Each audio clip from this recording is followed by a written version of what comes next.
What a beautiful building.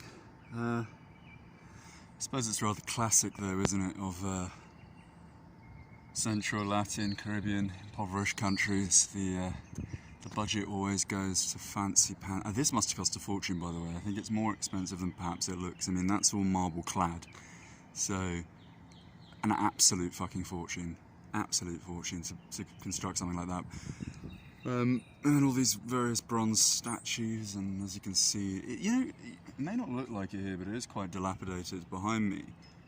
Where there is this kind of obelisk with the atypical fucking, probably some kind of Greek goddess or symbol of freedom, fighting for women, or whatever it is, fighting for one's family. But on this side, in fact, behind where those trees are, there's just abject poverty. There's actually a massive homeless queue there. People collecting donated clothes and whatnot. And of course there's no water in the fountains. Not that you should have fountains in a climate like this anyway. But all of this would have just cost an absolute ton. And as I noticed, as I walked past, I was walking past the kind of industrial waterfront where the Coast Guard offices are and whatnot. And you notice that their gardens, although I have to say their gardens are more immaculately kept than the ones in front of the presidential palace here, or the government building rather.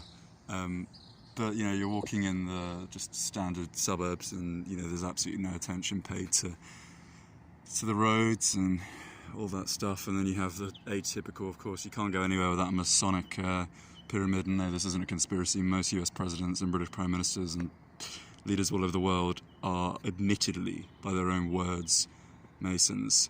So that's why you always see a pyramid everywhere. Lovely. Yeah, there's no flag. I mean, come on, the government building doesn't even have a flag. It looks abandoned, to be honest. There's probably some champagne party out there, mind you, some underage hookers and whatnot. But yeah, I mean, it's a beautiful building, but I think the money could go to better uses. Yeah. Cool.